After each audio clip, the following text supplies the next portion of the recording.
Hey, hey, hey. Happy Tuesday. Come on in, pull up a chair. The Gaming Gang Dispatch is in the air.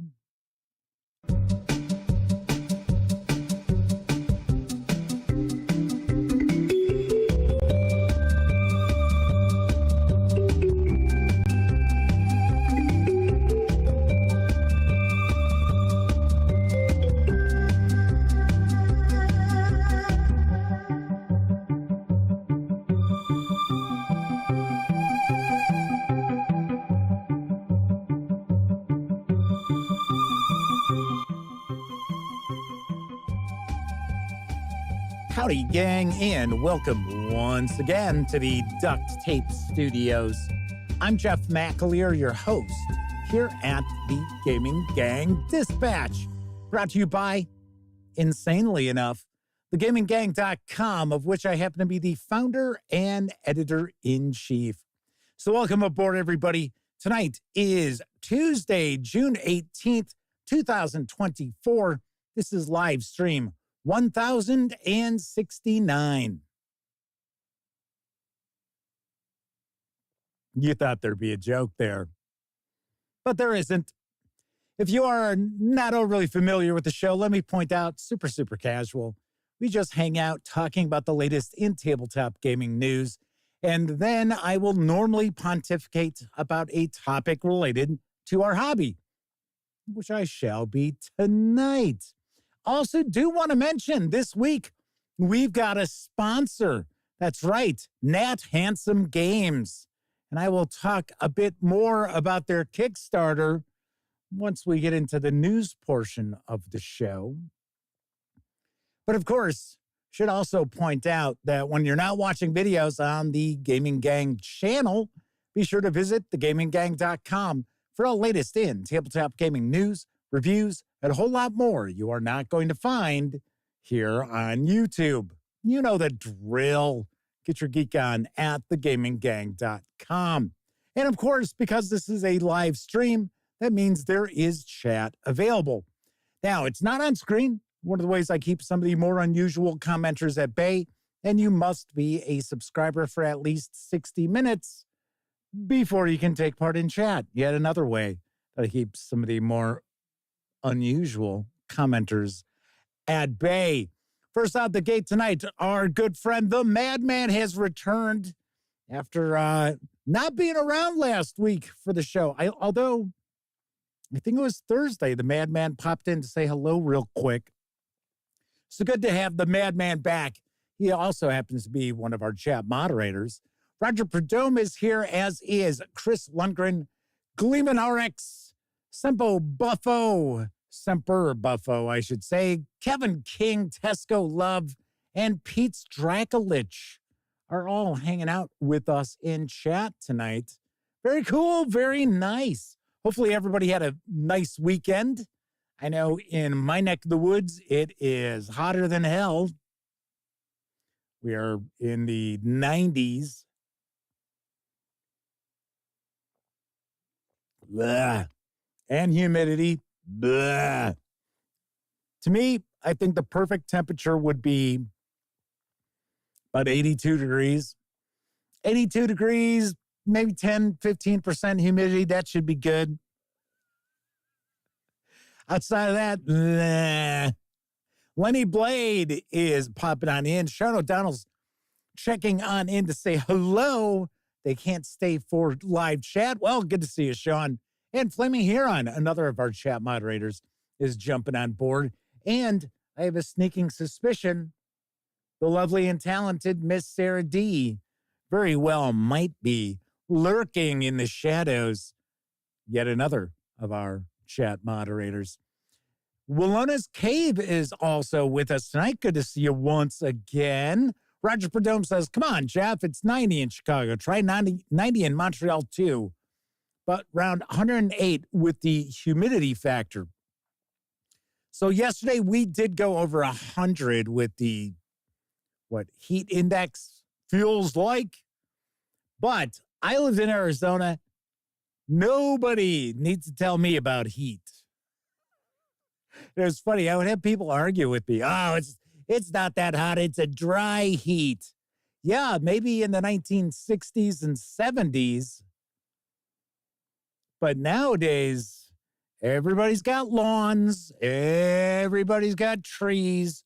There's pools everywhere you look. Now, I remember when I first visited Arizona, I was a small kid. And I think we were in Phoenix once, and then another time we were in Lake Havasu. And I remember when we were in Phoenix, I was probably 10. We were just stopping to see a friend of my dad's that he had worked with who had retired or just moved to Arizona. He had really bad arthritis. And I'll never forget, we were standing there outside his house and other houses were around and there wasn't a blade of grass to be found. It was all stone, which kind of looked cool, right? You don't see that anymore. And of course, at that point in time, it was hot, but it was dry. You'd walk out the door, it was like, oh, sticking your head in the oven. Just real dry. Lenny Blade says it's about 100 degrees in Thailand where they're at. Ouch. Yes, and Sarah D is with us, says the third musketeer is here. Tony Urquides is popping on in, says, Phoenix was only 103 today. That's not too bad. When I first moved out to Phoenix, I lived in Chandler originally. I'll never forget the first summer I was there at 2:00 in the morning. I came home and I'm one of these people, I can't just walk in the door and go to bed. I'm just not that sort of person. So I turned on the news or whatever, and it was showing the little Chiron, and it showed that it was at 2:00 in the morning, 105 degrees. I was like, whoa, yikes. Roger Perdome says, can't complain. They keep it at 68 around their house with their air conditioning. Yeah, well, you can't do that in Arizona because electricity is outrageously priced. Insanely priced. I knew people who owned houses that they were not like big mansions or anything like that. They were just 2-3 bedroom house, $400 or $500 electricity bills every month. And there might be 2 or 3 people who live there. Crazy, crazy ice. Hey. Roger Perdome says, ouch, in Quebec, electricity is so cheap. Not in the U.S. Some states, some areas, I guess I should say, are worse than others. Illinois is not too bad.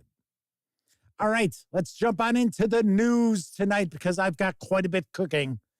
So, arriving in stores from Modiphius Entertainment is the latest edition of Battle Space. Here's the skinny. Welcome to the game of ultra-modern military missions. Shrouded in darkness, members of an elite military silently approach a dilapidated building. A door shatters and they enter, advancing without fear, with the anticipation of inevitable close-quarter combat. These Tier 1 operatives have a mission to complete. Failure isn't an option. This is a tabletop solitaire game. Easy to learn, quick to play. Select your fire team, enter the combat zone, and target your mission objectives. Be prepared for a multitude of situations and increasing tactical depth with each game. Play with ready-to-go soldier cards or tailor the gear in each of your soldiers' loadouts. You can even build your soldiers from scratch with optional advanced rules. The 48-page rulebook includes basic rules, advanced options, 10 ready-made missions, and enemy AI for fluid, intuitive gameplay. There are 34 soldier cards representing operatives from 5 military forces, from CIA and Delta Force to British SAS, with every stat needed to start and their own faction specialties. There are 21 gear cards, from grenade launchers and drones to Caesar the Attack Dog. 18 enemy cards detailing criminal syndicates insurgents, militia, and the Dark Lake Tactical Group, Private Army. Damn you, Dark Lake Tactical Group! It's been a while since I damned anything like that. Anyway, each of these have their own tailored tactics. There are 29 sit-rep cards for a unique fog of war mechanic with a true sense of battlefield uncertainties, adding unique twists to the encounter and adding ultimate replayability.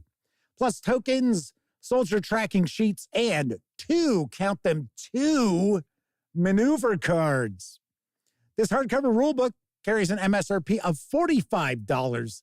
It is slated to arrive in stores this week. I don't know why I have a little hair that just will not get off my nose. Get off me! Get off me!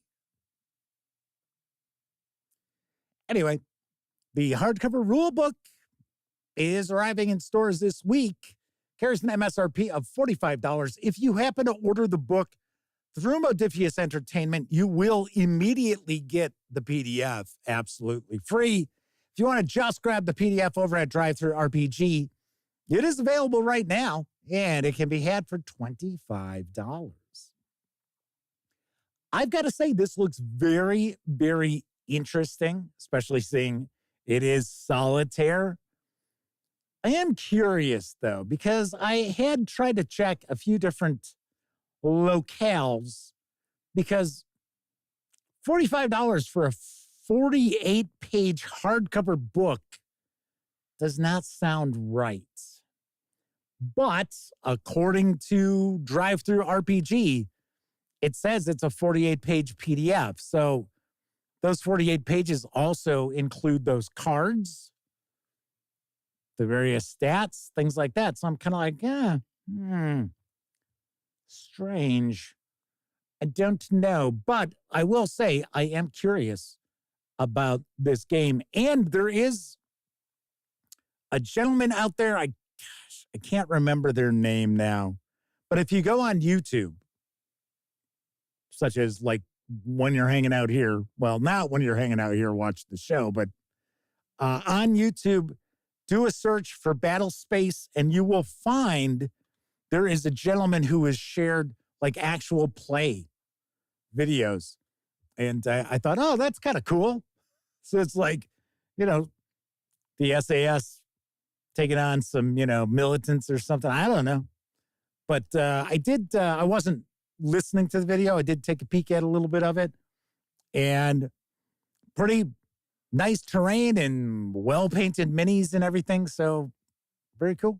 Very cool. Chris Lundgren is with us, says they can't get into solo role-playing games. Well, this is not a role-playing game. This is a miniatures game. So quite different. So keep that in mind. Russell Higgins is with us, as is Tessie Trekkie. Looks like chat is off and running tonight. So I opened up the show and I mentioned we've got a sponsor this week. That's right. It is Nat Handsome Games. And they just recently launched a Kickstarter for a 5e supplement called Fabled Empire. It is currently going right now. It launched, I think it's a couple of days ago. And here's what I know. Once upon a time, in a land where fae thrive, there lived a powerful fairy named Mab. Mab possessed magic so potent that she dared to challenge the mightiest of all fae, the Queen of the Seelie Court. The Queen's mischievous son delighted in spreading rumors, one day concocting a vicious lie. Cast out by the Seelie Court, Mab allied with the Queen's greatest foe, a dark fae with an eerie blackened glow. With the dark fae's help, Mab obtained a shard of dark magic and created her own realm, this new land called Etheria. Fabled Empire is a fairy tale supplement for 5th edition adventures, also known as 5e. It is a 200-plus page supplement for 5th edition Dungeons & Dragons, featuring monsters, villains, denizens, magic items, spells, player options, and more. Inspired by the Feywild, but mostly classic and modern fairy tales, with unique personalities included on all stat blocks to enhance NPCs and monsters. Additionally, tools are provided to help you add personalities to your own creatures. There are also optional rules to bring the wonders of fairy tales to your games. Now, there is a short Kickstarter video. It's less than a minute in length, but you'll learn a bit more about Fabled Empire. A whole new setting for fairy tale fantasy in 5e. This tome contains over 200 pages of new creatures, villains, denizens, magic items, spells, player options, and more. Integrate unique mechanics that govern this land, making deals and contracts. Just don't get caught not fulfilling your side of the bargain. Fabled Empire takes inspiration from modern and classic fairy tales. Enjoy all types of fairy tales at your table. Compatible with 5e D&D and the upcoming 2024 edition. Back on Kickstarter for an introductory price.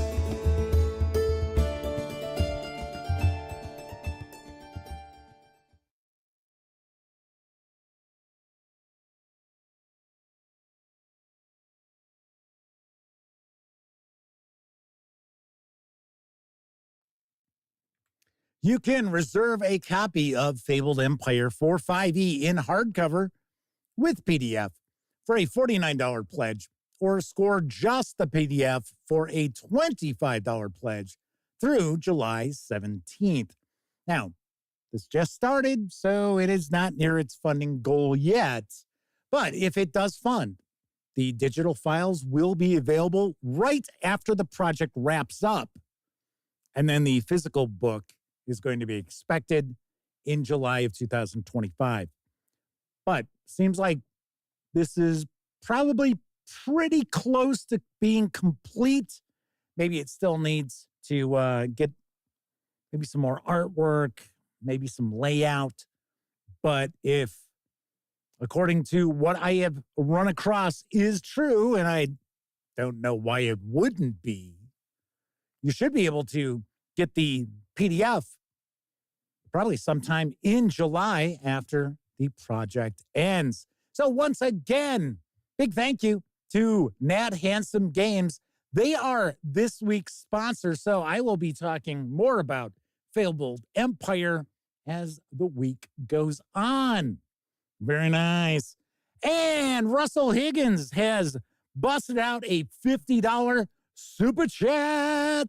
Yes, very, very nice. Thank you very, very kindly. It is much appreciated. And we've got a few more people who've popped on into chat. Jody Connor, who might be a first-time visitor in chat. Don't seem to recall that name. And Travis Williams is also here with us. I think I've said hello to everyone. Oh, I take that back. DM Tales has just popped on in as well. Very nice. Very cool. Very cool. All right, let's move on to our next news piece. The Monster Overhaul is now available in print and PDF from Coins and Scrolls and Indie Press Revolution here in the US. And here's what I know. What's a Sphinx to do without a riddle? Or a Minotaur without a labyrinth? What's a dragon without a horde? I said horde. Mine's out of the gutter. Or a peasant without a grievance? The Monster Overhaul is a massive role-playing game bestiary designed for at-table utility. Monsters are presented alongside useful tools, ready for immediate use in any scenario. This book aims to provide a game master with the tools they need as they need them, without slowing down a session. In the middle of a game master doesn't need to be told that bears live in caves. They do? Wow. I know they shit in the woods. I didn't know they lived in caves. Or ghosts haunt graveyards. They know that. What they need are interesting prompts that are difficult to invent under pressure. Names, details, motivations, secrets, riddles, maps, twists, etc. Numbers are calibrated around old-school fantasy adventure game principles. This book should be compatible with and has been tested against the most popular and enduring old school systems. This 336-page book contains over 200 monsters, over 160 pieces of original artwork, over 20 maps. There are random encounter tables, indexes, and a host of other useful tools. And someone just said that Monster Overhaul rocks. There we go. Pete Strakulich in chat says, yes, awesome book. This 336-page hardcover carries an MSRP of $60. If you're ordering from the U.S., it is available through Indie Revolution Press. Or no, I'm sorry, Indie Press Revolution. Why did I say it the other way? Duh. Strange. I don't talk about them all too often. Not because I've got anything against them. It's just I don't have like any sort of relationship with them. But if you order here in the U.S., like I said, it is through Indie Press Revolution or Indie Revolution. Which one is it? Let me go back up here and take a look because I always screw up on that. Indie Press Revolution. There we go. Boy. Well, I'll tell you what. If you're ordering in the UK, you'll order through Soul Muppet Publishing, I do believe. Nice. Very, very nice. I have heard fantastic things about the Monster Overhaul. And as you can see, the artwork contained within is pretty cool. Very nice line artwork. It is not, just scribbles or anything like that. So very cool. Very cool. All right, we've got, I believe, a couple more folks popping into chat. We certainly do. Agile Monk is with us, as is Kathy Evans. Very nice. Very nice. Chris Lundgren asks, how can they guarantee it's going to work with the new edition of Dungeons & Dragons? If you're talking about the Monster Overhaul, they do not claim that this is compatible with 5e or the new edition that's not a new edition. This is designed to be used with OSR role-playing games. So if it is a retro clone, you should be able to utilize it easily. Plus, I think the main focus of the entries is not necessarily on stat blocks. I think it's more along the lines of usability at the game table. So like names for various different creatures, motivations for various different creatures as well. So just mentioning that. All right, just real quickly, taking a peek to see what's going on. Oh, Chris Lundgren is saying the prior product I showed. Well, the reality is, from everything that's been indicated by Wizards of the Coast, as well as Hasbro, whatever is going on with the upcoming release of the new core books, it's all going to be compatible with what's out there for 5e.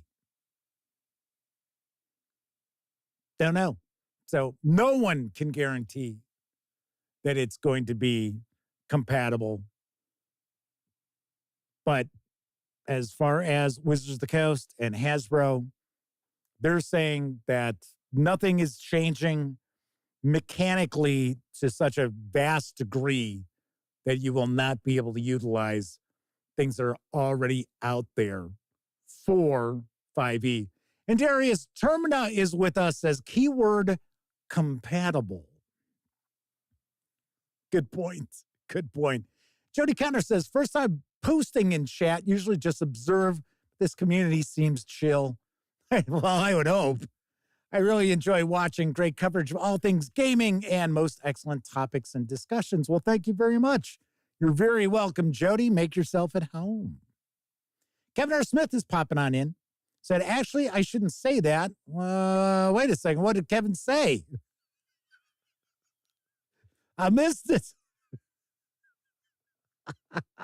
Chris Burkhardt is also popping on in. They say played 5e for a while and don't hate it. They just hate the company. Yeah, well, we do have I don't know. It's not really a Dungeons and Dragons related topic tonight, although I do mention Dungeons and Dragons in our title, but that's going to be about it. Oh, Travis Williams says that super chat was a call for Wilkins coffee. Hey, I'd be serving it if it was still around. I don't, if I remember right, about 2 years ago, I think I took a look to see, is Wilkins Coffee still around? And they are not. But if I remember correctly, it's not that long ago that they closed shop. Maybe like 2000, somewhere around there. Daryl Arrett is hanging with the gang. Welcome aboard. We got quite a few people hanging out in chat. Very cool. Very cool. All right, on to our next news piece. August 1st is going to bring the One Ring Moria through the doors of Durin, as well as Moria, Shadow of Khazad-dûm for the Lord of the Rings role-playing. And I've got the scoop from my friends over at Free League Publishing. For long ages, the great city of the Dwarrowdelf was the seat of dwarven kings. Deep they delved beneath the roots of the mountains in search of Mithril, the famed Moria silver. Wonders they wrought there by the light of crystal lamps. But 1,000 years ago, Durin's Bane arose and drove the dwarves from their halls. The city fell into darkness, becoming an abode of orcs, goblins, and worse.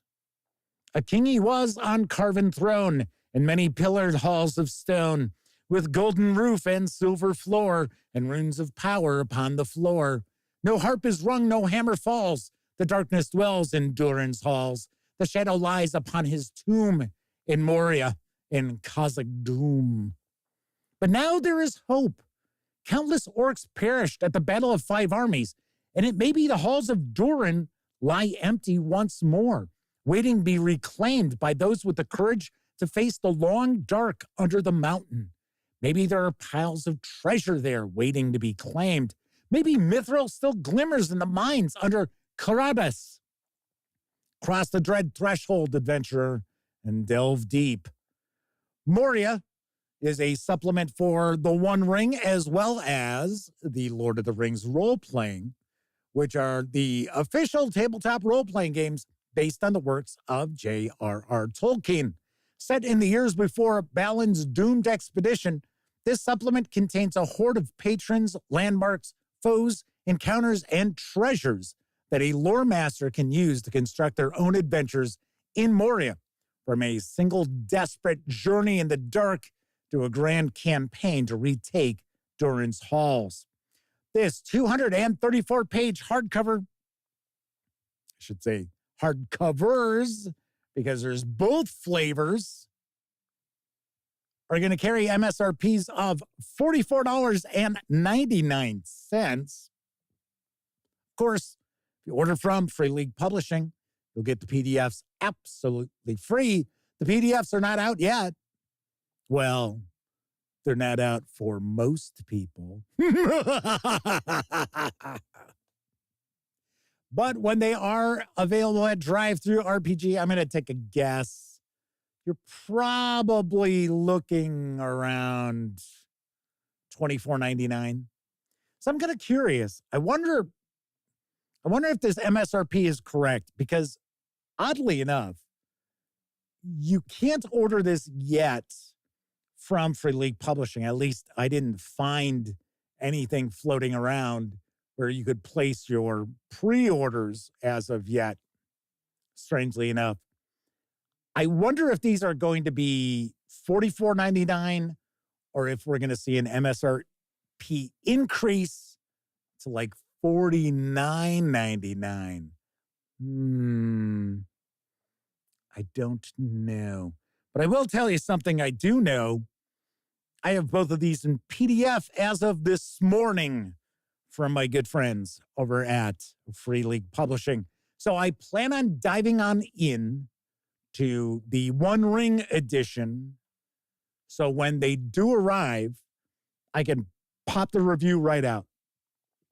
So you may have noticed, especially with role-playing games, I've tried to shift focus to a little more just reviews, not necessarily first looks and then reviews, unless it's something that, would be hitting like right away.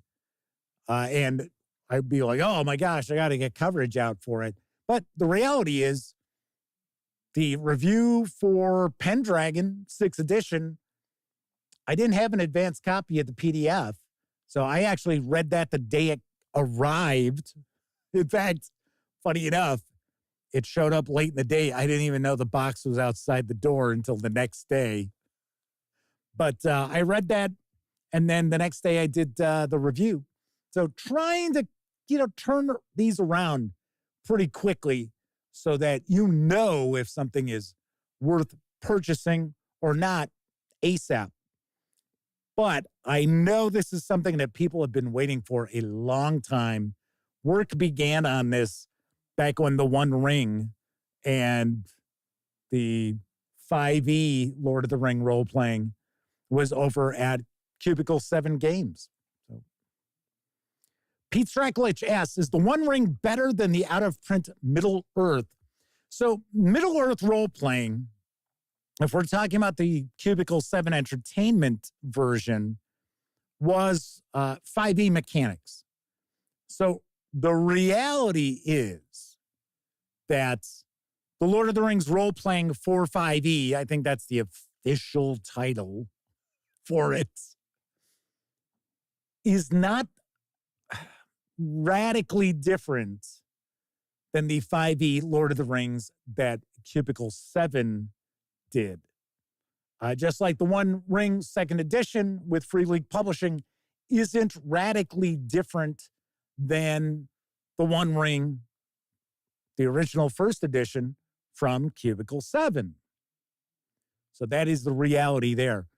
Myself personally, I would go with the One Ring. The reason why, and actually they've done a nice job with the Lord of the Rings role-playing, where a lot of the cool aspects for the One Ring do carry over to it, and they don't get in the way of the 5e mechanics, and the mechanics of 5e don't get into the way of that as well. But personally, if you're not married to the 5e mechanics, I'd go the One Ring. That's just in my personal opinion. Chuck Terrell is also popping on in. All right.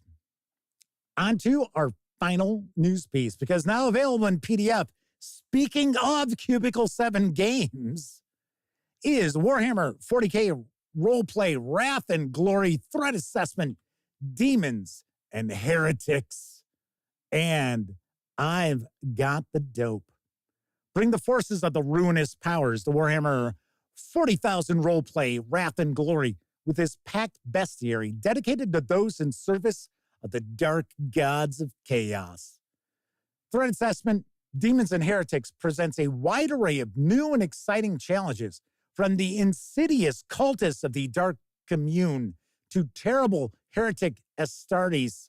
Within its blood-stained pages, you'll find ancient and powerful relics, mind-rending psychic powers, malevolent greater demons of the dark gods, and much more, including tools and advice to help craft your own nefarious cults in service to chaos. An expansive array of new threats for your games. Powerful demons and followers of Khorne, Nurgle, Slaanesh, and Zinich. Iconic threats like Khorne Berserkers and Slaaneshi Noise Marines.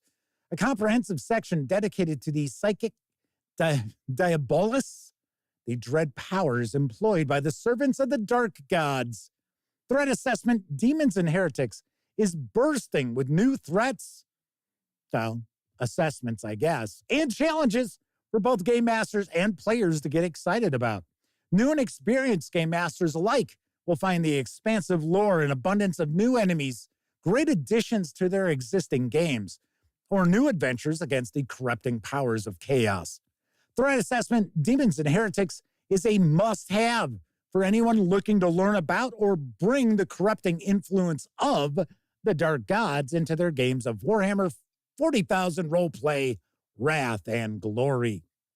You can pre-order the 128-page hardcover, including PDF, for $39.99. Or you can grab the PDF alone right now over at DriveThruRPG for $19.99. Sweet. Very cool. I should mention I just received Warhammer Fantasy Roleplay Ubers-like Adventures Volume 3. So stay tuned. I will have my review of that later on this week. So good to see more goodies coming out for Warhammer 40K Roleplay, Wrath and Glory. I've mentioned it time and time again.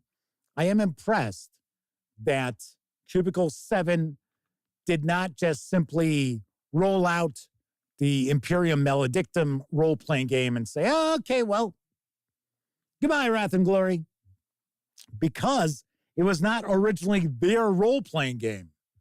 It was originally with Ulysses Spiel. Yes, maybe you did not know that. All right, that is it for the news tonight. Of course, I was just talking about DriveThruRPG. Don't forget, the Gaming Gang, thus the Dispatch, is affiliated with the One Bookshelf sites. So if you are going to visit, say, DriveThruRPG or Storyteller's Vault, Dungeon Masters Guild, Wargame Vault, what have you, please stop by thegaminggang.com. First, click on one of our banners. That way, if you happen to make a purchase, I get a small portion of that sale. And all those nickels, dimes, and quarters really do add up and help keep thegaminggang.com around. I will mention, I don't know if the change in website design has somehow affected the affiliate codes or not. But I will say the past month, because remember, I always point out, for the most part, the affiliate, payout, the 5% from your order that I get as an affiliate, if you're using the Gaming Gang's code, pays for the hosting for thegaminggang.com. And as I pointed out before, our hosting is about $60 a month. It's like $61. Because we get a lot of visitors at thegaminggang.com. You may not necessarily know that, and you may not necessarily go to the website, but we crack over 1 million unique visitors every year. And you can't pull those kind of numbers with GoDaddy $5 a month hosting. But strangely enough, last month was the first time in probably about 2 years that the commissions did not pay for the hosting. I was like, we were short. I was like, wow. So I was kind of like, because they changed that design for DriveThruRPG, which the reality is I am not a fan. The pages take way too long to load. Sometimes they don't load. I don't know whose idea it was. Because it looks a little different, but it's not vastly different.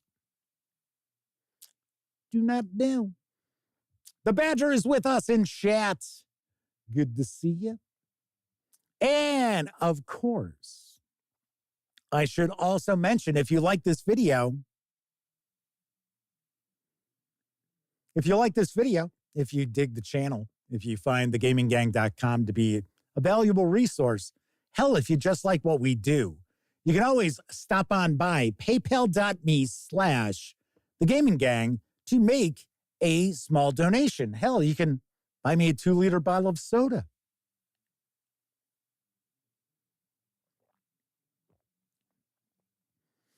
Hydrating. And there are folks out there who stop by paypal.me/thegaminggang and make not small donations, such as the Madman and Agile Monk, who are joining us in chat today. So big thank you to them, as well as everyone else who swings on over to paypal.me/thegaminggang or uses any of the banners for the One Bookshelf sites. Thank you kindly. Edge for Life is popping on in, says they don't like the new website design either. Kevin R. Smith says, state-of-the-art web design. Looks good, doesn't work. Funny enough, I don't want to go on a rant. If you visit thegaminggang.com, the design of the website hasn't changed in probably 2-3 years. I mean, I'll update the theme from time to time, but the actual layout has not changed. And you will not find pop-up ads.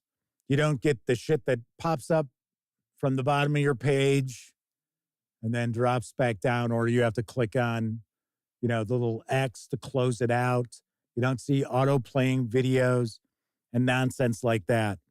And it pisses me off that there are other websites out there of a similar vein that have all that shit.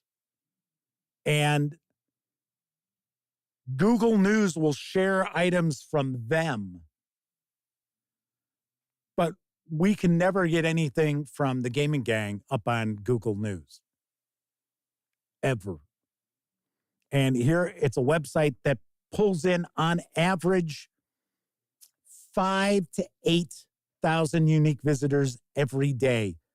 Yet, God forbid, and one of the reasons why I don't have all that shit that pops up there so I can earn 1/10 of a penny for your visit is because I respect my audience. I respect the people who come and visit the website. Because to me, I would rather present as clean an experience as I can. And you know what? I'll just have to miss out on the $3 in a day that I might make from all that, junk popping on up. Something else that irritates me too is how many articles you see nowadays. And this is more shit that gets recommended by news feeds like Google and Samsung and Apple and things like that. How many really shitty AI written articles get recommended? Not only are they clickbait, but they turn out and you see it's the same format all the time. The title of the article will state something. I'll give you a great one, which I see all the time. I don't click on them, but I see it all the time. Stephen King says this recent Netflix movie is a classic. And you go and take a look at the article, and you will go 3 full paragraphs without any mention of what the title stated. That you have to start reading, you have to scroll down before they actually ever get to the point of the article. And it's so that all of those fucking ads can load. So all of their Google ads, when they load, they'll get an impression. And it drives me bonkers.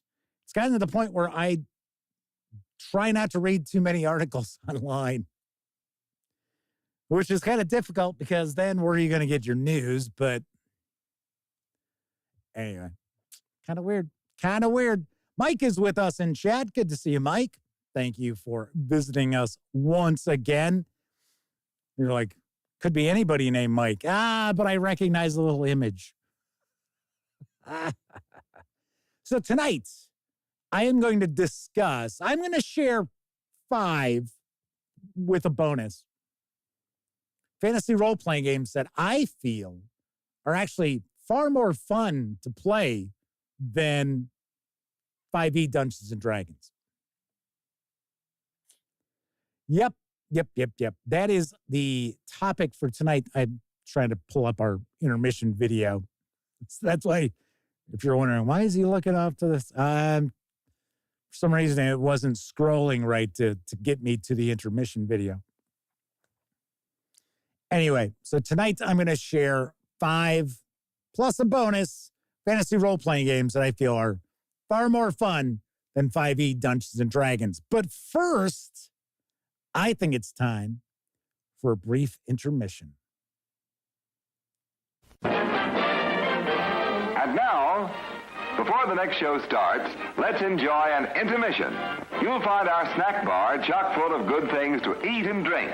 Tasty, tempting hot dogs, thirst-quenching soft drinks, fresh, crunchy popcorn, a complete assortment of delicious candy, and a full line of cigarettes. You've plenty of time, so visit the snack bar now. A tasty treat will double your enjoyment of the show. For your convenience, we shall keep you informed of the remaining intermission time.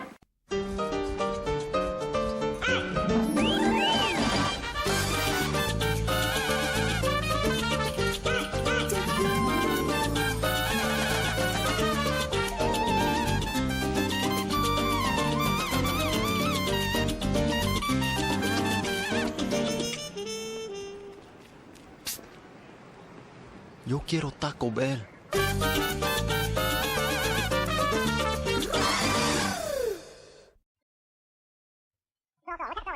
But what's wrong? Mr. Wilkins says cut the kidding and tell him Wilkins decaffeinated coffee is the best you can buy.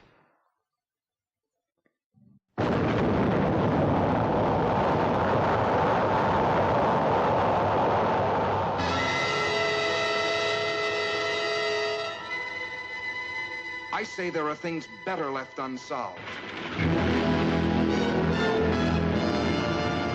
Who knows what waits for us in nature's no man's land?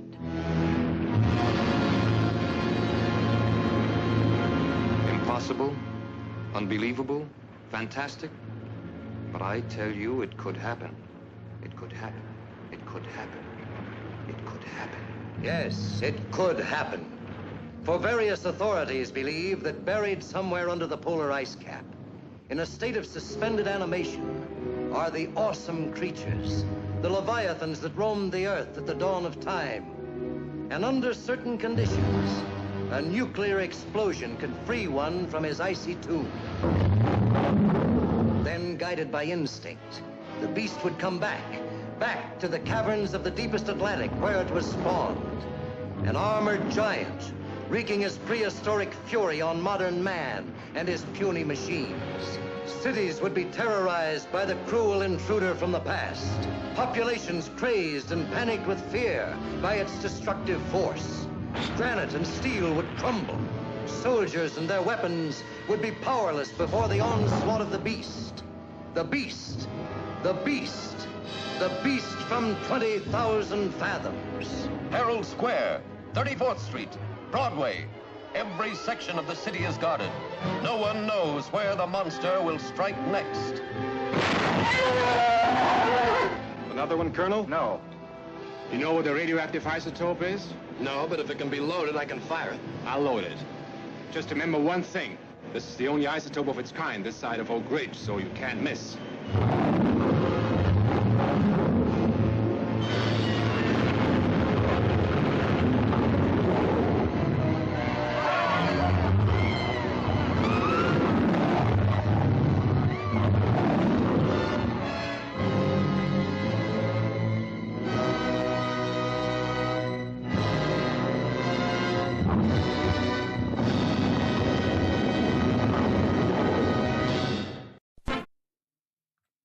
Quick!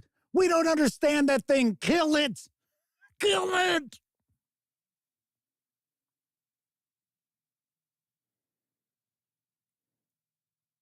"20,000 centuries, 20,000 fathoms." I'm confused. Actually, that is a classic.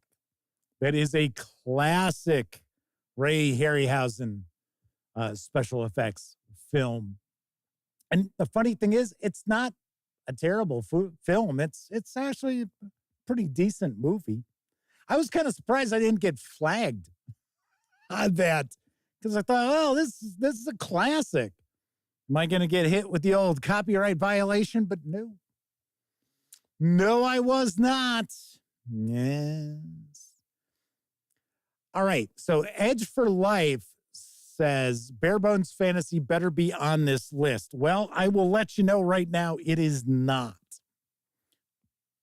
Got to keep in mind, when I do lists like this, it has to be games I am familiar with and that I normally have copies of. So the fantasy role-playing games I'm going to talk about tonight, I have read, I own them. Many of them I have run, not every one, but I have run most of them. There's one that I have not run. But that's something you want to keep in mind because I know people are, I'm sure there's people like, oh, well, is Hyperborea going to be on that? Is Axe going to be on that? Is Basic Fantasy going to be on that? I also tried to stay away from games that are just built on the 5e mechanics. So there is that also. Keith Hulu is joining us in chat. Says that they recommend Horror of the Blood Monsters.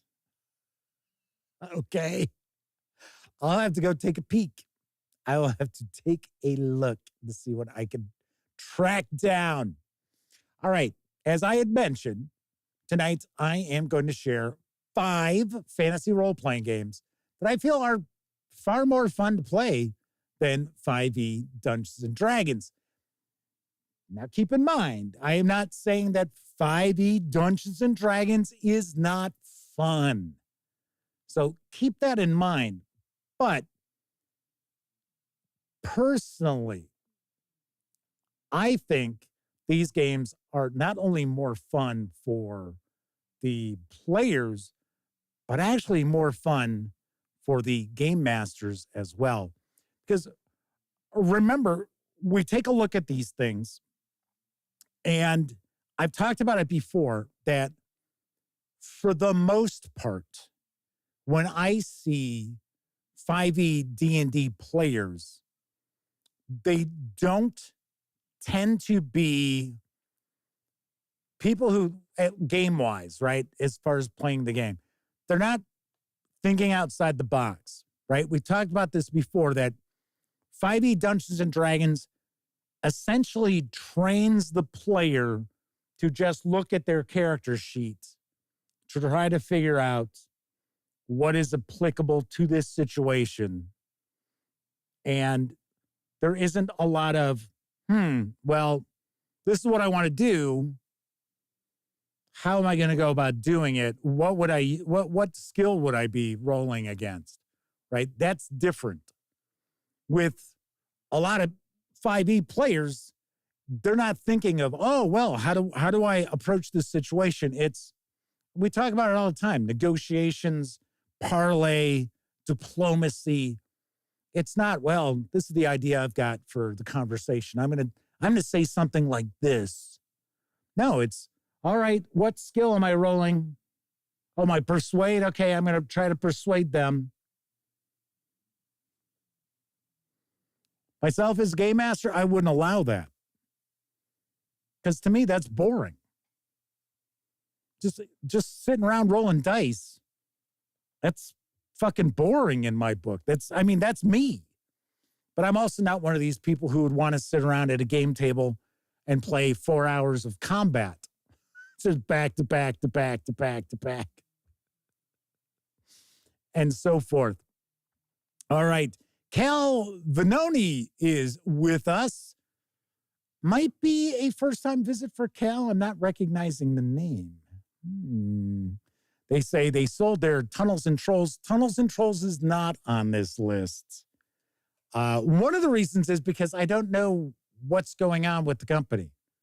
So it could have made it. If I did 10, I think we would be on this. Pete Stracklich says, I want to play at your table, Jeff. I ran Dungeon Crawl Classics on Friday, and everybody had a blast. We got halfway through Sailors on the Starless Sea. So they're just at the point where they're going to go down into the depths. And it was funny. We wrapped up and the gang was like, so when are we going to play again? I said, well, yeah, it's up to you guys. It's usually up to Elliot. Elliot's the one who's got the trickiest schedule to get out, either to come over by my brother's to play or we go over by his house every once in a while. And he's like, oh, yeah, I want to play as soon as we can. And so I was like, all right, okay. So the next day, it was like, so when are we playing? So I was like, oh, okay. Because, yeah, usually, you're wrapping up the game for the session and it's like, oh, when are we going to play again? And, they're enthusiastic. And then, time passes and they're like, oh, look, shiny thing. Oh, another shiny thing. But no, it was funny. It was the next night was like, so when are we going to play again? And then on Father's Day, I saw my brother and my nephew Cameron, and both of them were like, so did you talk to Elliot? When are we going to play again? I guess a week from this Friday is what we're hoping for. Rogue Thinker is joining us in chat. Welcome aboard. I think we had quite a few people hanging out in chat tonight.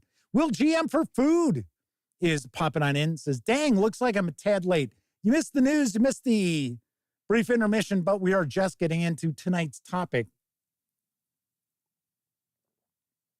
which is not going to be super long, to be honest with you. But first role-playing game, in my opinion, that I think is far more fun to play and run than 5e Dungeons & Dragons is a fairly recent release from my friends over at Free League Publishing. That's right, Dragonbane. I like Dragonbane quite a bit because it does have kind of a sense of, a little bit of a sense of humor to it. And the player characters are heroic and they're not superheroes to start off with. And I find the mechanics are easy to grasp, easy to jump right on into. This box set, this is not a starter set. This is the actual game with dice, character sheets, so on and so forth. It is also now, I think it's out. If not, it's right on the horizon. There is a hardcover book that collects the rule book instead of the soft cover that's in here. But loads and loads of fun. This role-playing game has actually been around since the 1980s. And it is a Swedish role-playing game, very popular role-playing game. And it kind of borrows from basic role-playing. So it does have some shared DNA with like RuneQuest. So artwork throughout, really well done too. Chris Burkhart says the book is out. So there you go. Kevin R. Smith says they had the box set from the Kickstarter. Not sure when they'll ever get to show it to other people. Tessie Treggy says they've enjoyed Dragon's Bane. Nice. Very, very nice. Well, Jam for Food says not a fan of Free League since they yanked the 5e adventures in Middle-earth from Cubicle 7 right before we got to Rohan and Gondor. All right, so I'm going to let you know something here. I don't know if this is common knowledge. I don't think the folks over at Cubicle 7 would be mad if I mentioned this. But they walked away from the Tolkien estate. Nobody stole that from them. Free League Publishing did not come along and steal the One Ring and the Middle-earth adventures from Cubicle 7, Dom and his team decided that the folks over at the company that owns the rights for, or licensed the rights out for games and stuff, wanted way too much money. And one of the people there was very difficult to work with. So don't blame Free League Publishing, because Free League Publishing did not come in and like screw over Cubicle 7, well, Entertainment at the time. Now they prefer to be called Cubicle 7 Games, at least according to their marketing person. That's why you always hear me say Cubicle 7 Games, because I asked their marketing person, which do you want to be referred to? Because you see stuff says Cubicle 7 Entertainment, you see Cubicle 7 Games. And she said games. So Flaming Heron says, I'm sure you mentioned this at least once. I have not. I kind of referred to it, but I haven't actually had to like defend Free League Publishing. Like Cubicle 7 and Free League Publishing get along just fine. There were other things going on behind the scenes too. And I have mentioned this before, that the designer, the lead designer, can be rather mercurial, I guess. Yeah, that's it, mercurial. I guess that's a nice way of putting it. So Cubicle 7 does not, shed any tears because they no longer have the rights to do the Tolkien role-playing games whatsoever. So I just wanted to mention that because I saw the comment saying that, I used to like Free League Publishing until they did that. Free League Publishing didn't do anything below board. Everything was above board. Cubicle 7 decided they were going to walk away from it. So they stepped in because they saw, they saw an opportunity for them. And to be very honest, I don't know if I actually sat down and talked with some of the folks over at Free League Publishing off the record. I don't know where they would stand as far as their Lord of the Rings releases. I mean, they're cool, they're good, but I don't know. Are they big money makers? I don't know. You would maybe think so, but there are a lot of role-playing game IPs out there that people think, oh, wow, man, that's like printing money. And it's not. Will GM for Food says, as a former game developer, they've seen firsthand the risk of working with licensed IP. So mentioning that for Will GM for Food, I wasn't like trying to like jump down your throat like, how dare you?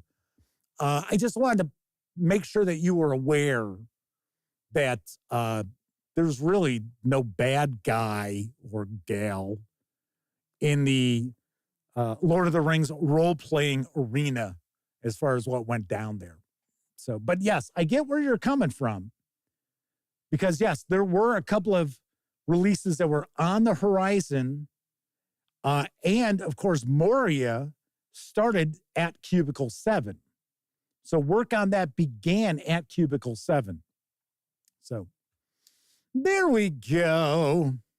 Daryl Aritz said they just found out the old world role-playing game is in the works, a rules lighter version of Warhammer Fantasy Roleplay. Funny enough, I was not aware of that. I think I heard something, but I didn't look into it too deeply. Rogue Thinker and Steve Cavadis are joining us. James Eck is also with us. Will GM for Food said, Jeff, don't worry. We're still cool. You're a stand-up guy. Am I? No, I just wanted to point out, if I came across as being like, hey, wait a second here. Story I heard came from the horse's mouth. All I can tell you. The story came from Dom over at Cubicle 7. So that's all I know. And I didn't really reveal a whole lot of the story because he had asked me not to discuss it. But that was a few years ago, too. All right. Jody Condor says, I think I might have a problem. Well, going through all the different role-playing games. All right. So we talked about Dragonbane. I do not have a copy of this. Jody just mentioned this. But I can certainly stand by index card role-playing. And what I don't have a copy of is Crown and Skull, which is the new fantasy role-playing goodness from Runehammer Games. And I don't think they're really doing any sort of focus left anymore on the index card role-playing game. But, so Travis Williams says, I've never seen Jeff stand up. If you ever see me do an interview at any of the conventions, I am standing. Anyway, this is a blast, especially if you're looking to introduce newcomers to role-playing games. This has a lot of very unique aspects to it, some very interesting mechanics that you do not find in other role-playing games put to use, and it's, like I said, just a lot of fun. It is loads of fun. I have run this previously, and we had a blast. And it's not only fantasy, but the core rulebook here, this is the Master Edition, has, if I remember correctly, there are 5 different genres included with this. There is also quite a bit of third-party products and other Runehammer products for a fantasy adventure. Funny enough, I could have easily included 4 role-playing games from Free League Publishing. Easily. Dragonbane, and the one we're going to take a look at now. And this is probably one that you're going to be a little surprised by. As James X says, ICRPG is almost as much a mindset as it is a game. It is. It is. There's discussion if I have legs. I have legs.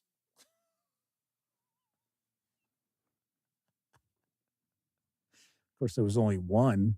I only shared one of them.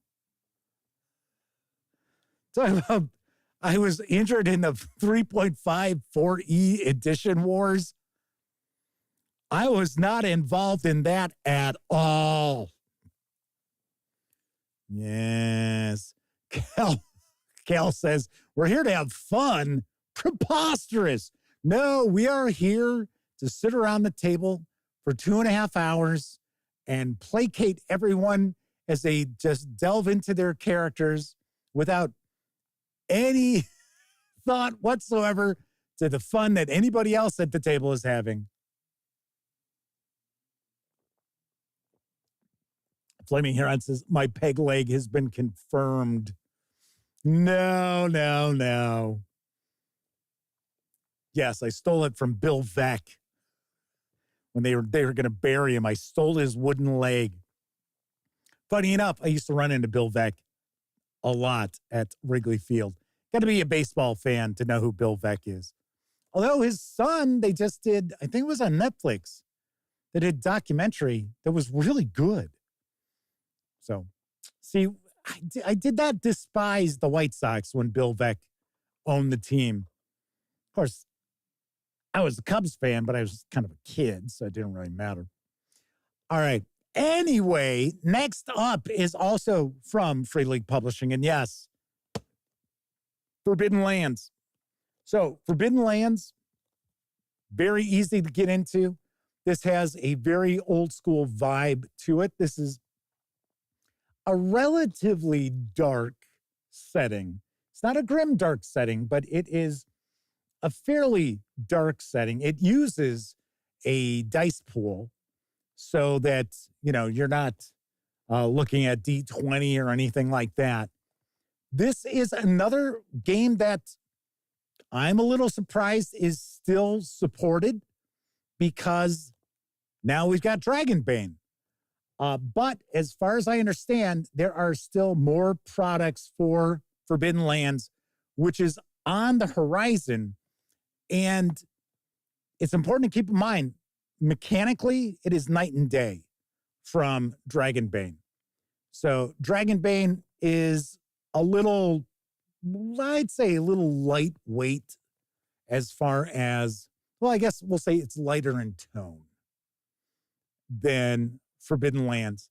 But one of the really cool aspects of Forbidden Lands is that the game master and the players together are kind of creating the world.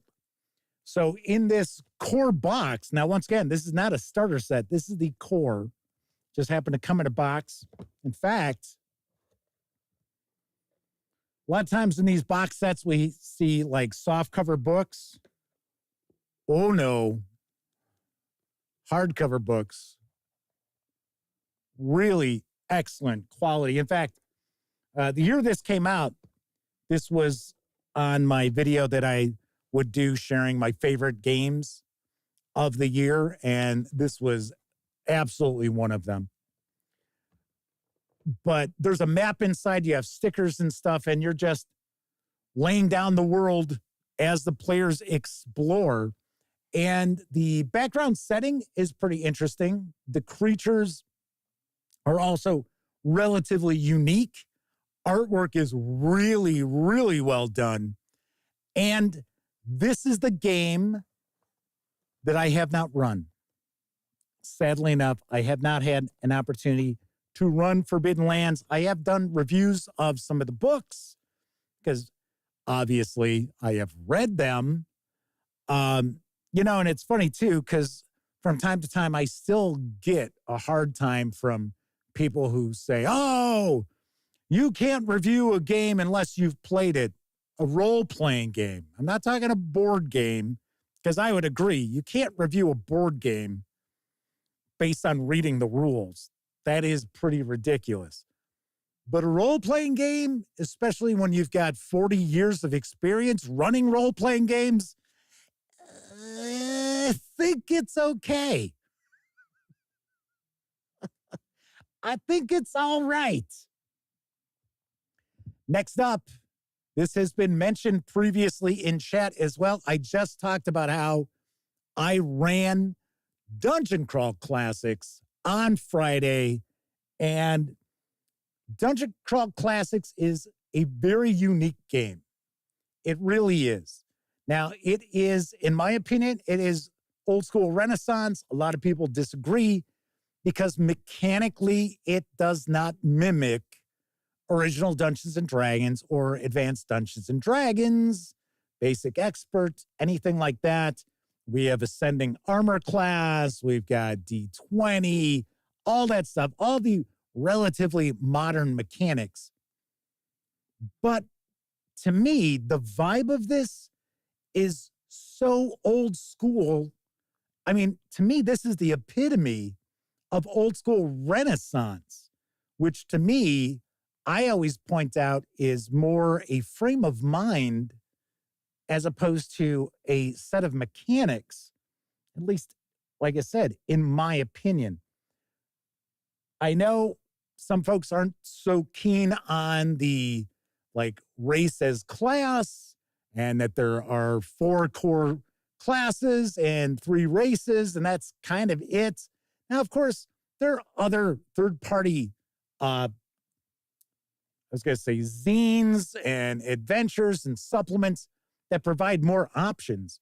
But the thing that I love most about Dungeon Crawl Classics is how well it captures the feel of the Jack Vance stories, the Fritz Leiber stories, the Clark Ashton Smith stories, the Appendix N reading from the Dungeon Master's Guide. I think no other role-playing game captures that as well as Dungeon Crawl Classics. And I just recently shared a video earlier this month discussing why you should play Dungeon Crawl Classics. And I will tell you, on Friday, this was the first time that the gang had played a funnel adventure. So the funny thing is, my brother didn't even have any idea what we were playing. He just knew, we're going to play some fantasy game.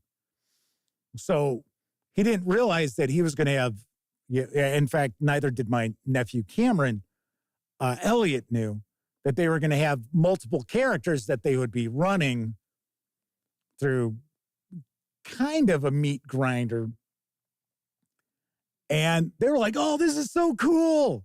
And I had to laugh because Elliot's first combat, the first combat in the funnel adventure, he had a halfling, and the halfling laid a pretty good smackdown on, if you are familiar with the Sailors on a Starless Sea, there's these vine things, which typically are the first creatures that the villagers encounter.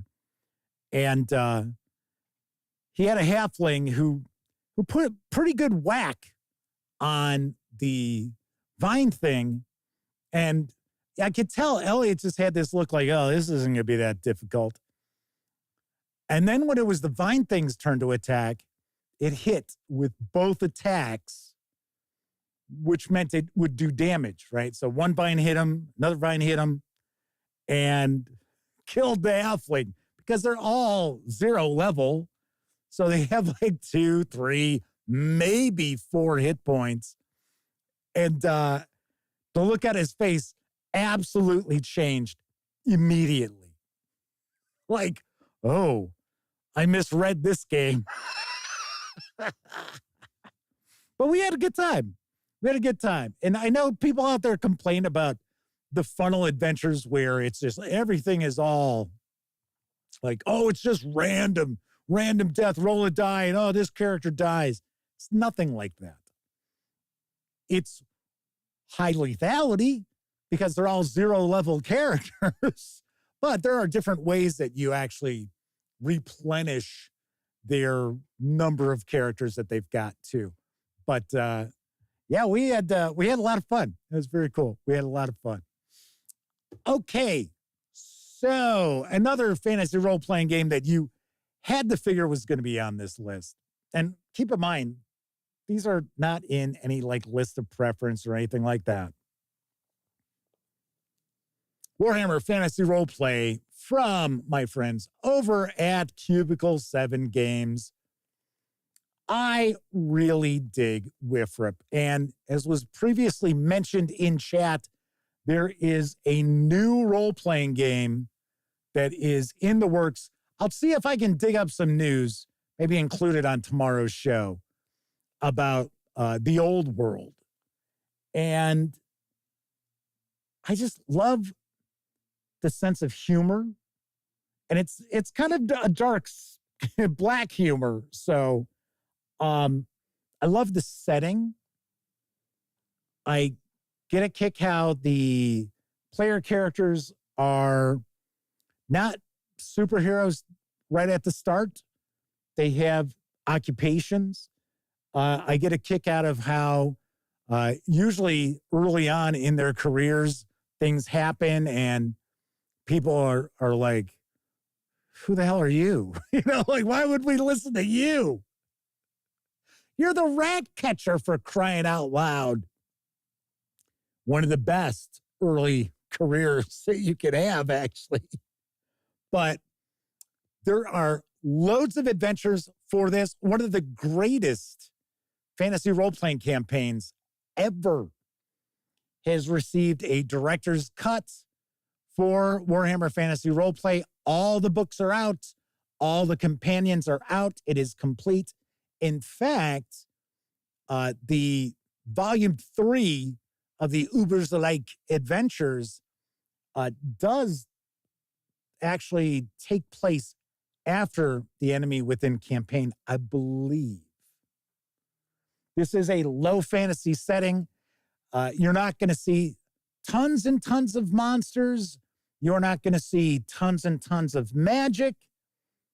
But all in all, I really enjoy this. And it has some really great introductory adventures too. So that is Warhammer Fantasy Roleplay from Cubicle 7 Games.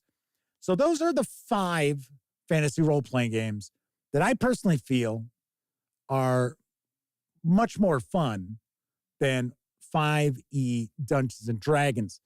Daryl points out that Warhammer Fantasy Roleplay was strongly influenced by Call of Cthulhu. Yes. I would say nowadays, not as much. I would say that, because I picked up the first edition of Warhammer Fantasy Roleplay. I remember grabbing that, and I found it to be very interesting. And you could see there was some of that influence, not only in the setting itself, but also in the mechanics. Let's see. Someone just asked. There we go. Agile Monk says they've got the original Wifrip. Very nice. Chris Lundgren asks, is Warhammer Fantasy Role-Playing easy to learn? That is a little tricky. I would say out of the games that I have shared, Wifrip is the crunchiest. That is certainly the crunchiest system.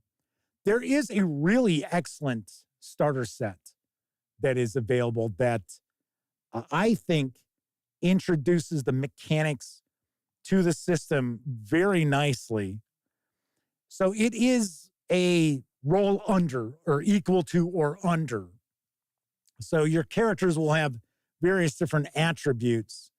And I think the thing that throws people a little bit is the criticals as well as the success ranks. Because there are success ranks for whatever you look to achieve. And it's not like anything else out there. It's not difficult, but it can be a little tricky. So I will say Warhammer Fantasy Roleplay is the most complex out of the 5 RPGs that I've shared. Funny enough, you would think with this page count, Dungeon Crawl Classics, you'd be like, wow. The vast amount of page space in that volume is devoted to spells. About half of the book are the spells and their tables and that. And something else that people kind of mention about with Dungeon Crawl Classics that they're kind of like, oh, well, all those spell tables and yada, yada, yada. Yeah, but the thing is, your players aren't going to have that many spells. Neither are the NPCs and such, because Dungeon Crawl Classics is kind of a low magic setting because magic is, like jealously guarded by the wizards and stuff. It's not like, oh, here, come on, come to the school, we'll teach you. No, it's not the case. But Rogue Thinker says, by chance, your blow has struck an artery, your foe goes down in a mass of blood and bones. Something like that. Yes.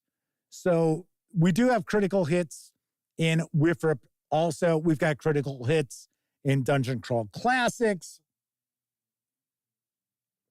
With a critical hit, I mean descriptive and critical hits, which are like 1 kill, not necessarily, oh, you roll a 20, that's critical hit, double your damage. No, there's more to it than just that. Pete Strakulate says Dungeon Crawl Classic spells tell a story. Yes. And everybody's spell is different.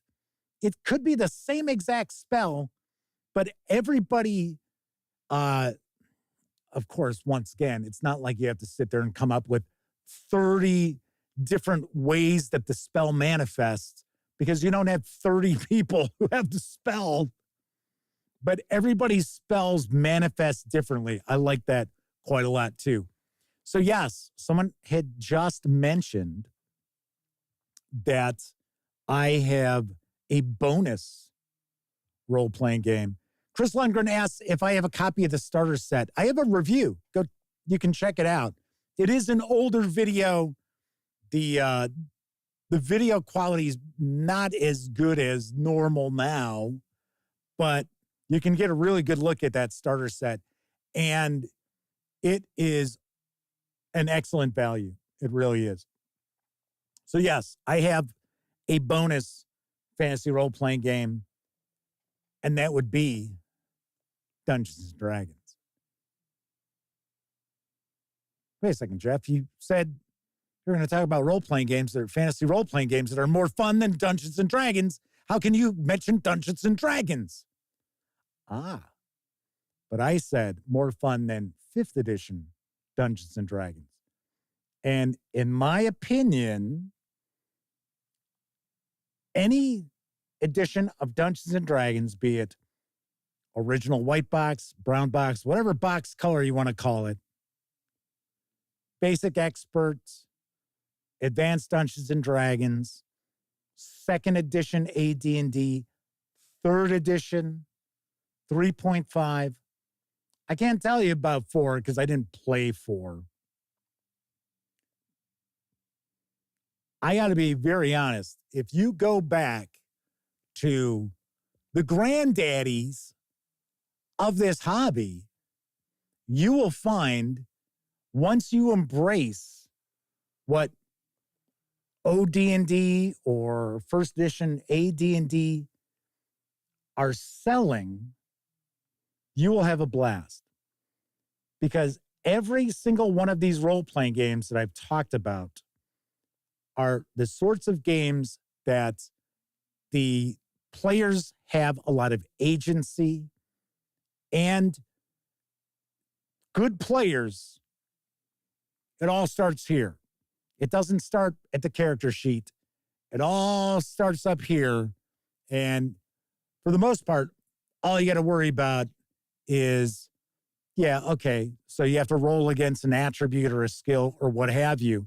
But for the most part, every game master that I have known throughout the years will give you bonuses when you come up with cool and interesting things, as opposed to, yeah, I'm just going to roll on my library use.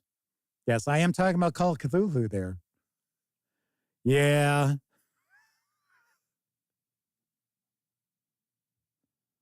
Did I get it? I don't know. You're the one with the character sheet in front of you.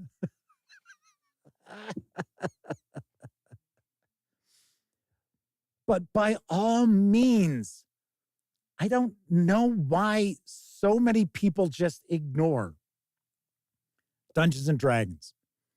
Why they ignore 1st edition AD&D, basic and expert. And I like retro clones too. Don't get me wrong. I think they're a blast. I think there are some that are extremely well done.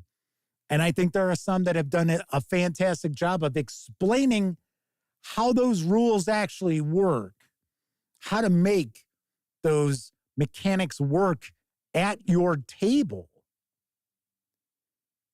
But still, if you want to really enjoy yourself, move away from the role-playing games that everybody is playing. That's my personal opinion. Dip your toes elsewhere. Now, if you play 5e Dungeons & Dragons, fantastic. If you enjoy it, fantastic. I wouldn't mind getting in a group and being able to play 5e D&D. I don't hate the game. I mean, it's fine. In my opinion, I've told you guys this umpteen times, the worst game master can absolutely destroy the greatest role-playing game ever. Where an excellent game master can take the crappiest game and make it the most memorable experience you've ever had. And that goes with any role-playing game. But I always recommend, even if you're well entrenched in 5e D&D, put $30 to the side, invest in another system to take a peek at. Pick up some PDFs. Keep your eyes peeled for Humble Bundle or Bundle of Holding. Now, I'm sure some of you out there might have been curious, well, wait a second. Jeff talks about Pathfinder. How come he didn't include Pathfinder on the list? Because Pathfinder, in essence, is very similar to Dungeons and Dragons. And I do like Pathfinder. I really do like the 3-action economy. I don't know if I would necessarily want to run it. But I also love the fact that, in my opinion, that Pathfinder Remastered, especially when that second player book is going to come out, your options as far as character customization is probably far more in-depth than anything out there on the market. So there are some folks in chat mentioning other role-playing game systems, and I completely understand. I could have easily made this like 20. If you are curious about other fantasy role-playing games out there, when the open game license fiasco began, I did share a video, and I shared, I think it was 27 fantasy role-playing games that aren't Dungeons and Dragons. A relatively popular video. But if you are curious, you can find a whole lot more in that video too. I also want to point out, I started to mention that I could have easily included 4 fantasy role-playing games from Free League Publishing.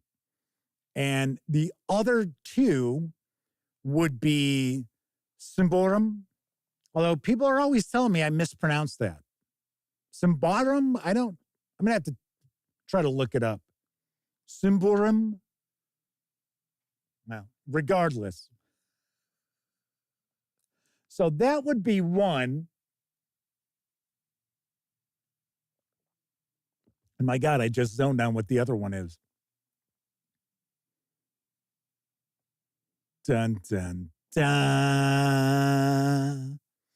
Kevin R. Smith says, if you think 5e D&D is too crunchy, Pathfinder even more so. I don't like the fact when people call it Math Finder. I think that's kind of stupid because the realization is you got a lot of math in 5e D&D too. What am I thinking of here? It's not this, and maybe it was Morkborg I was thinking, or Miekberg. Nah, it's weird. I'm sitting here like, no, I don't think that was it, Jeff. I don't think that was it.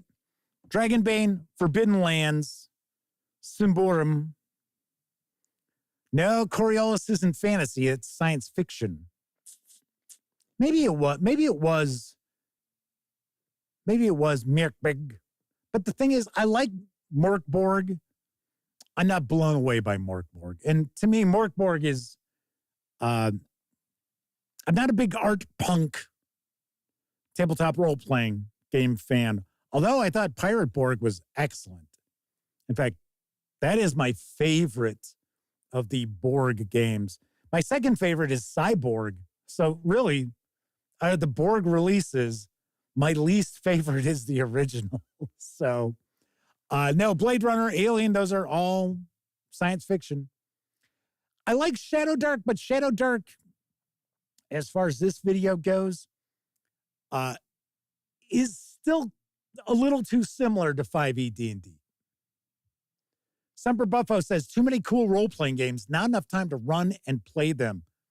That is certainly the case. Juan Ocha says, Jorn was a modern system yes, I've never taken a look at Sky Realms of Jorn or Jorun. Verbal Bite is with us. I like index card role-playing game. Yes, I mentioned that earlier. That was one of the 5 tonight.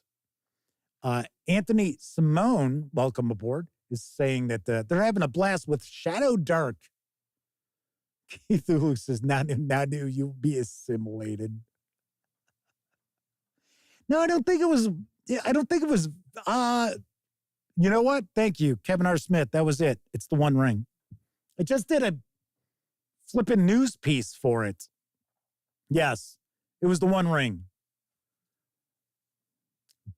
But I really don't have any experience running the One Ring, so that's why I didn't include it. Blue Boy Vass says, what I find sad but understandable is how many companies convert their systems to 5e to make decent money, while the original systems are somewhat neglected by the role-playing game community. Keldon had popped in, too. So this will be my last item, and then we're going to wrap up. I understand why companies would do that. Jody Connor, from a distance almost looked like an M rather than 2 N's. Any love for Savage Worlds Fantasy? I did review Savage Worlds Savage Pathfinder, and I liked it. No experience running it. Chris Lundgren says, surprised I didn't mention Castles and Crusades. Too close to D&D. That's the only reason why I didn't include it. Because remember, I was looking to share fantasy role-playing games that don't, and I mentioned this like when I started this segment, that were not real similar to 5e or were like games that use the open game license for the 5e mechanics. I didn't want to mention or use any of those games. So that's why I did not mention Castles and Crusades. I like Castles and Crusades quite a bit. If I were looking to run something that was very similar in kind of character style as 5e, I would probably go in the direction of Castles and Crusades. So we have got that. Troy Williams says they've got a great game called Midnight Legacy of Darkness. Very cool. Very cool. All right. Anyway, so I was going to finish up answering that comment or question. It was more a comment, really. So I can understand why publishers will try to port stuff over to 5e because they're going to get more eyes on it. The problem lies with the players and the game masters, because there are far, far too many players and game masters who are just, it's 5e D&D and nothing else. They don't want to hear about anything else. They don't want to try to check out any other games. It's just Dungeons and Dragons or nothing. And I think that really does drive a lot of these publishers to the point where they're like, well, you know what? I guess we got to port this over to 5e mechanics. So I think that is a big part of it. Even though you've got all these third-party products out there for 5th edition D&D, people are still going to get more eyes on something if it's for 5e as opposed to being something else. Just like I thought it was kind of funny, Stephen from Roll for Combat recently I think they were interviewing this guy who's created a role-playing game called DC-20. I know nothing about the game. I know nothing about the designer. The title of the video was along the lines of, can DC-20 overthrow 5e D&D? Which the answer is obviously abso-fucking-lutely not. Right? Oh, Steven and your clickbait.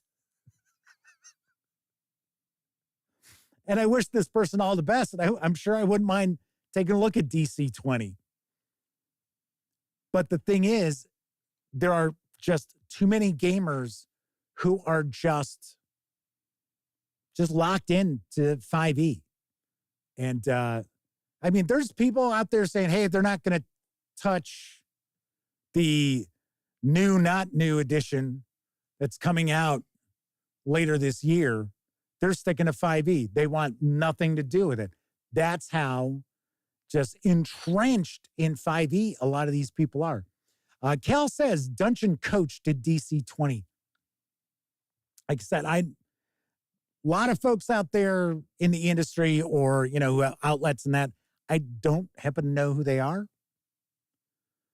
Russell Hean said, it had the air of an infomercial like the Sham Wow. You're going to love my nuts. All right. Kevin R. Smith says DC 20 Kickstarter is blown up, but I agree it won't overthrow 5e. And very cool. Very nice. I might even take a look at the Kickstarter. Maybe I'll share a news piece. Because like I said, I'm not knocking the creator. I'm not knocking the game. I'm just saying that there are a lot of gamers out there who want nothing to do with any other role-playing game except 5e D&D. All right. That is it for this time out. Once again, a big thank you to this week's sponsor, Nat Handsome Games. And don't forget, take a peek at their Kickstarter for Fabled Empire. It just launched. It is a fairy tale supplement for the aforementioned 5e Dungeons & Dragons. All right, if you were watching live, thank you very much. If you watched live and took part in chat, big tip of the cap to you, because not only are you keeping me company, you're keeping each other company as well. But of course, I know a lot of folks out there, you don't have an opportunity to watch live. Doesn't matter if you're watching live or on Memorex.